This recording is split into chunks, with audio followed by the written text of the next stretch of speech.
What's up with Facebook and pedophiles? There's news of a big breakthrough for the coming 5G cellular telephone system. But will Congress approve?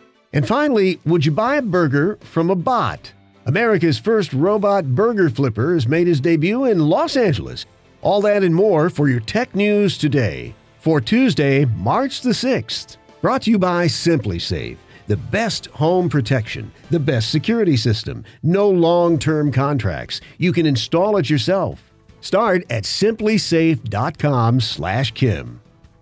Well, if you haven't yet heard this story about Facebook and how many of its users are furious after Facebook asked them whether pedophiles should be allowed to request sexually explicit photos from minors, then hang on. The story is bizarre. There's no question that Facebook has an ongoing pedophile problem. Now, sexual predators for years have used Facebook to gather, chat among themselves, and of course, trade child porn.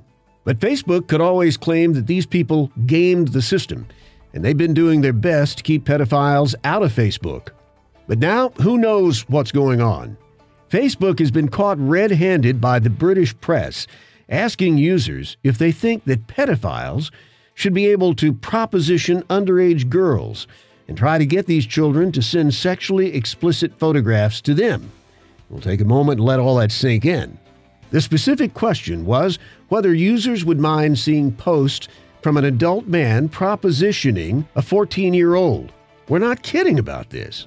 Also, they're asking, would it be okay to allow an adult man to ask for sexually suggestive pictures from a minor? When the story was exposed, Facebook yanked the survey, and a Facebook vice president of product named Guy Rosen at Facebook stepped up to the plate by claiming it was all just a big mistake.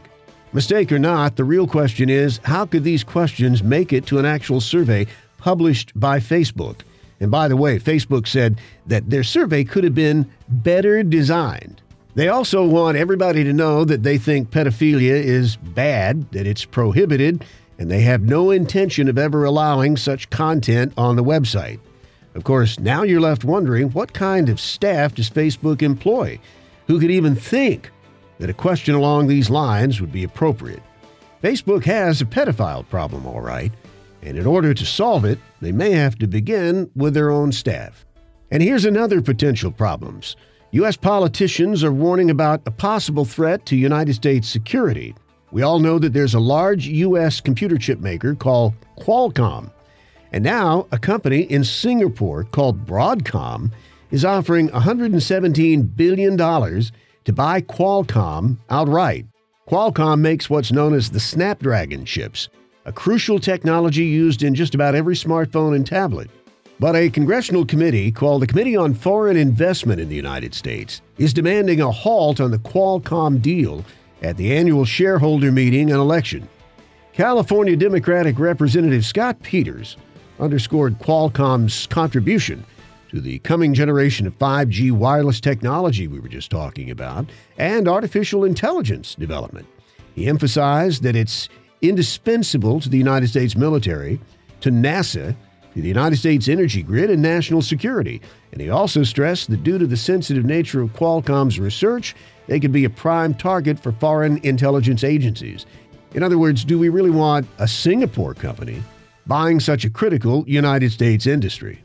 And speaking of 5G, now that's a new cellular telephone service. It's the next thing we'll get, and it's going to be rolled out in 3 cities this year by Verizon and AT&T. The current 4G technology increased the speeds on our cellular phones 10 times over 3G. 5G promises perhaps as high as 1 gigabit download speed in your cell phone. Gone will be the big cellular telephone towers that have dotted the landscape for the last 20 or 30 years. And in their place, small antennas spaced every 500 or 600 feet apart in neighborhoods and on city streets. The antennas will be mounted on telephone poles and street lamps. The House and Senate Commerce Committees have agreed to go along and help the FCC to promote these new wireless technologies through something known as the Mobile Now Act. And this should open the floodgates for the next 5G network. As we said, look for first deployment later this year. And finally, there's a new star in the tech world this morning, but he's flipping burgers. Flippy the Robot is what he's called. He's a line cook at Cala Burgers in Pasadena. He started his new job yesterday. Of course, we know the hamburger industry has a high turnover rate. Get it? Flippy is the employee, though, who won't quit. Flippy doesn't care about low wages. He doesn't care about $15 an hour. Doesn't care about long hours or the sweltering and greasy atmosphere. Flippy simply flips burgers, about 150 of them an hour.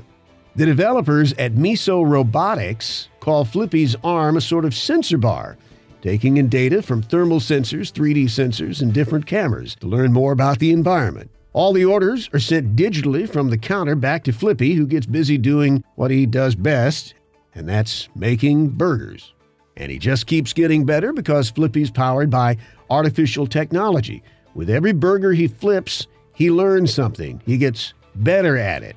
And there you have it, millions of dollars in artificial intelligence technology, and he's still flipping hamburgers for a living. And that's your tech news for today, for Tuesday, March the 6th, brought to you by SimpliSafe. Wireless home security that you can install with no long-term monitoring contracts. SimpliSafe is simply the best. To get more, visit simplisafe.com/Kim.